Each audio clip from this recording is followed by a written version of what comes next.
Yes, it's theme week here on Body Bags Comedy Horror. And I picked a film that I acquired from Vinegar Syndrome called Pandemonium. It has an amazing ensemble cast. Tom Smothers from the Smothers Brothers. Paul Reubens, who was in Meatballs 2 and all Pee-wee's Big Adventure and all Pee-wee films. Carol Kane, who played Simca from Taxi and was also in the movie Scrooge. And of course, When a Stranger Calls. I was hoping that they would do a parody of that film in here, but they never did. And Carol Kane's character, Candy, she plays like a Carrie figure with her mother preaching to her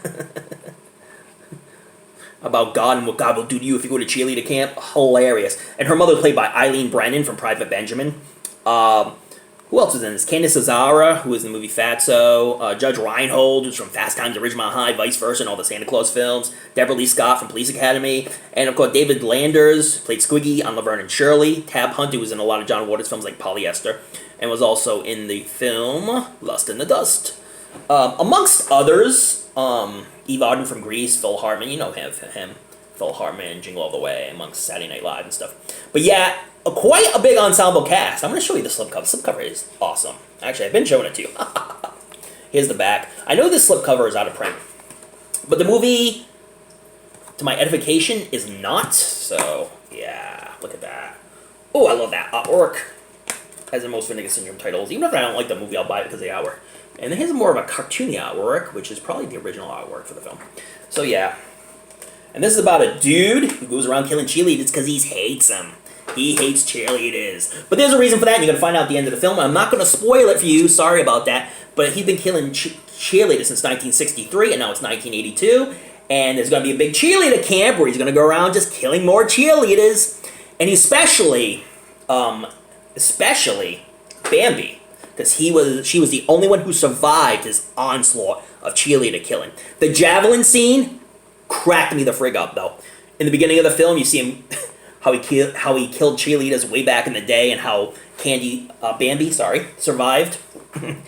The javelin scene is, and I'm not going to ruin this for you. You just got to watch it. It's over the top ridiculous. There is over the top acting, but I think it's making fun of the really low budget horror films that had over the top acting, and there's shout outs to movies like Carrie and your typical camp films from back in the 80s and maybe late 70s.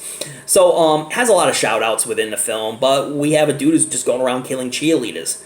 Now, these two mental patients escape from the asylum, and we think it's them. They want you to believe it's them, but that's a parody within itself. People we think are the killers turn out not to be the killers, and they totally parody that. And I'm just going to say those two inmates who escaped from the insane asylum, the way they get killed, sorry about that, spoiler, is friggin' hysterical, hilarious. Oh my god, I cried laughing. The comedy in this film is really good. So basically, Bambi, hopefully, can run a cheerleading class without all her students getting killed and herself getting killed. Again, I don't know what to ruin and what not to ruin, but the jokes are fun. The jokes are fun. They make fun of a lot of the stereotypes in horror films. Some of the ones when we watch a low-budget horror film, we may make fun of. We may MST3K the film. They make fun of it right there, including the overacting scenes.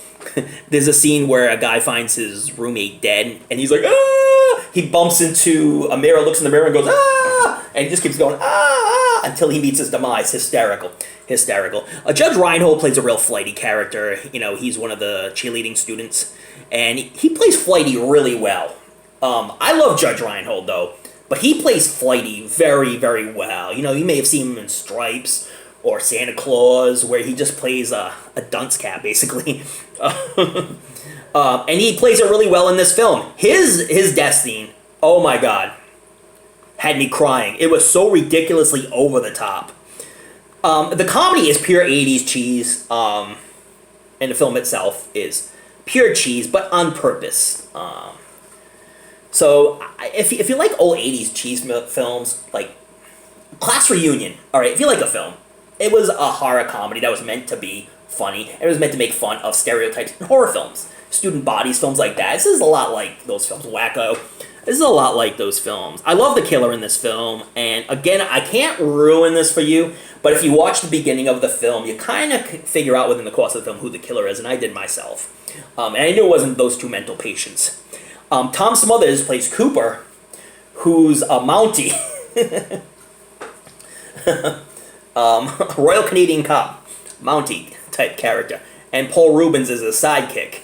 And he's always like bossing Paul Reubens' character around. And Paul Reubens' character is Johnson.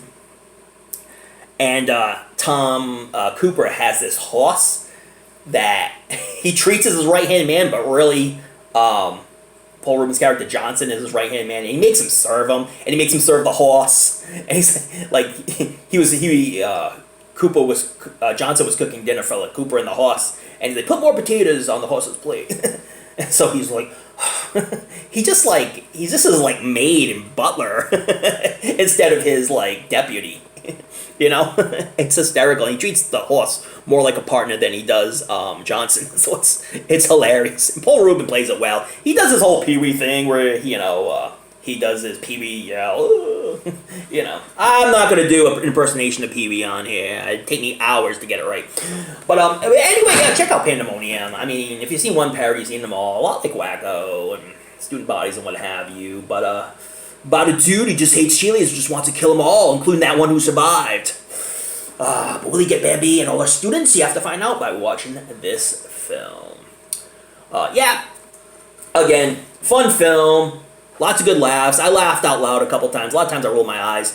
But, you know, whatever. You might find the jokes hilarious. You might find them dumb and droll and stupid. But it's 80s cheese, 80s comedy, totally 110%. So after watching this, you can decide if you want to purchase this one or watch this one.